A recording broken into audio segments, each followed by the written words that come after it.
And the last formal test that I would like to discuss is Breusch-Godfrey test, which is also known as the LM test. And this test is a bit more advanced than the Darwin-Watson test because, first of all, it allows for the lagged values of the dependent variables. So your regression model can include the lagged values of the dependent variable.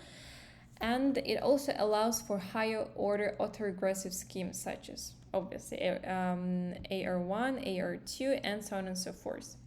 So let's assume we want to estimate the following model, where y is just a simple function of x, and assume that the error term from this regression follows the pth order autoregressive scheme.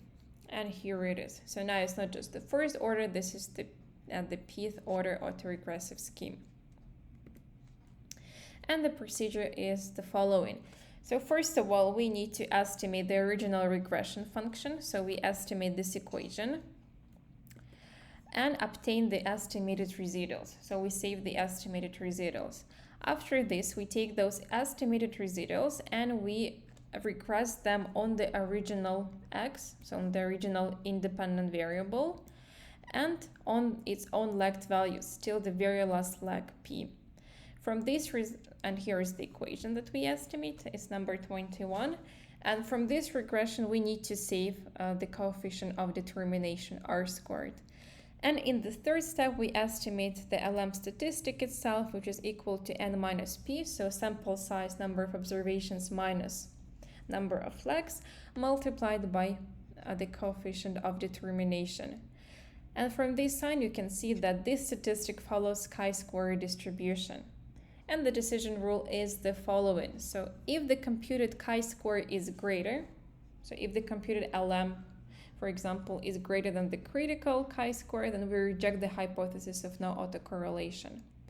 However, if the LM statistic or estimated chi-square is lower than the critical one, then we accept the hypothesis of no autocorrelation. However, this test has its own limitations. First of all, the value of p, which is the lag length, cannot be specified a priori. So therefore, unfortunately, we have to experiment a bit with its value.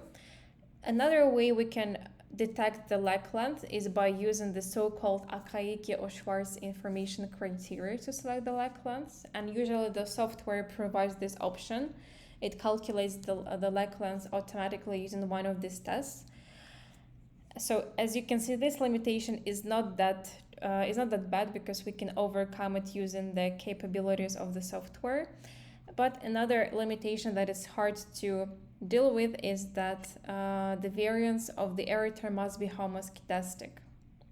So in other words, there should be no heteroscedasticity in your data.